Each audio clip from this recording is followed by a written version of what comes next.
Would you like to know the exact steps that I took to license all 8 of my products to brands like Conair, Goody, Suave, and Revlon? Stick around to learn my proven stage gate process for how to invent, protect, and license like a pro.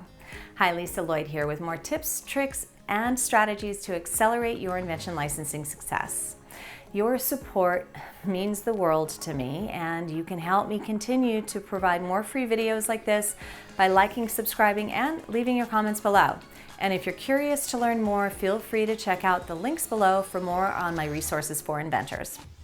It's been a few years since I shared my stage gate process for invention licensing, and I just thought it was time for a refresh for anyone who's considering getting into the invention licensing business.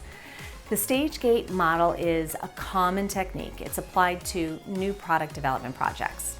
Its strength is that it genuinely improves your ability to convert your genius ideas into practical applications that result in new products. When executed properly, it streamlines the process and it will mitigate your financial exposure, which gives you the runway that you need to make mistakes and learn quickly. What you need to know to be successful, or possibly even make the decision to walk away with little lost time and money. It's important because most people make so many mistakes that the success rate in this business is less than 2%. That kills me because my success has been over 90%. Why? Because I know the right process and how to invent products that will sell on the store shelves. So let's dive into the process to improve your odds and give you the confidence to make good business decisions every single step of the way. The first stage is called Define, which is all about isolating the problem and doing all of the research to validate your ideas and see if it's worth pursuing and moving forward with. Ideas always start with that there's got to be a better way thought, whether it's a kitchen utensil or maybe a novelty item like a toy or a game. The only difference is that it's a little easier with novelty products because you only need to isolate the objective as opposed to the problem, like helping families play together, right? With that objective in mind, it's time to do all the research. So first we have the competition. This is where we answer the question, is there anything already doing it good enough that you wouldn't be able to differentiate yourself in the marketplace against that competition? Second, you have the patent research. Here we need to do all of the research to make sure that your idea has not already been patented by someone else. Remember, just because you don't see it maybe for sale somewhere in the world anywhere, doesn't mean that someone else hasn't already patented it, but maybe just never brought it to market. Last, we have to do the research on the consumer. This is the one I see most people skip. We need to know if there's a big enough addressable market that it would be valuable enough to your prospective licensees. You'll have to make an argument for that later when it comes time to presenting. Remember, I have over 90% success rate, and it's not because I've had success with every single idea I ever had. That number is only based on the ideas that I tested following these steps. So don't panic if the research determines that it's not worth pursuing. Now that you know what to do next time, you can do it again with your next good idea. And if you think you're not going to have another one, I promise, if you're paying attention at all, you will have more ideas. Doing this right alone will save you countless time, and God only knows how much money on good ideas that just aren't good enough. Now, if you have the green light here, then it's time to move on to the next stage, develop. The objective here is to test your idea out, okay? Think about it. When you first have an idea, it's abstract at best in your mind. You still have to think through all of the necessary features and materials, maybe even the cost of goods, so that the companies that you present to later believe it will do the job you say it will, cost effectively, so that they can be profitable making and selling it. So start by ideating all of your ideas real quick, just down on paper. And you don't have to be a good artist here, so don't worry if you can't draw. I certainly can't. This exercise is just to stimulate your brain and force you to think more thoroughly through the idea and what all those features would be to ultimately deliver the experience that you want your customer to have. Then build a quick, cheap working model. I've done several videos on how to do all of this at home with little to no money at all in most cases. So I'll put links to those below just in case you want to learn some of my tricks. Once you've proven to yourself that it will work and at a cost-effective amount of money, then you're ready for stage 3, which is protection. Now, we wait to protect until after we've built because 99% of the time, that exercise is going to show you what is meaningfully different and special about your invention.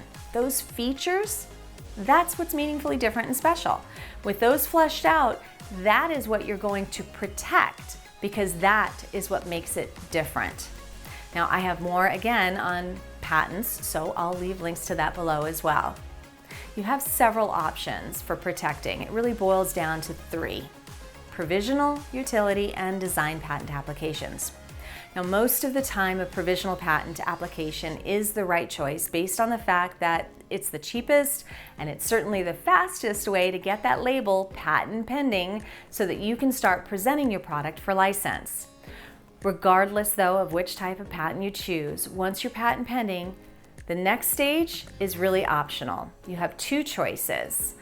First of all, you can either test market it with a small amount of sales to see maybe if you'd like to continue to make and sell it and scale a business making it, or you can jump straight to licensing, which is what most inventors are going to do. Alternatively, if you talk to brands and they love your product, but maybe they're just a little concerned about whether there would be a big enough demand for it, you haven't been able to supply them with the data that supports that demand, then you could come back to the test stage and prove the market and then go back to them again to license once you can prove that. So that brings us to a 5th and final stage, licensing. I offer free calls below every single video here, and this step alone is what I receive the most calls for help with. It's usually because they think they have trouble getting in front of those companies. They're getting ghosted or they're having other issues. But after digging into their process, I find that it's usually a much bigger problem. Here's what you need to think about. First, you need to build a list of prospective companies to reach out to. Think about it this way, and you will save so much time building a qualified list of prospects. Go to the stores and look at the back of the packaging, on all of the products, on the shelf, in the aisle where you imagine your product would be sold. So like the gardening department at Walmart, if you have a new garden tool, for example. Then go to those companies' websites to determine if they're still a good fit once you look at their overall line. From there, you need to find out what their process is for new product submissions and who to contact that you can book a meeting with to present your new idea. Once again, I have several videos specifically detailing how to do all of this, and I'll put those links down below for your convenience. The most important takeaway here is find the companies that are already selling similar products to your ideal customer and get on a call or book a meeting with them so that you can present your patent-pending novel product. Now, listen. Most new inventors give all of their attention to either the protect or the license stage. But I am here to implore you to take the time to get each of these stages right.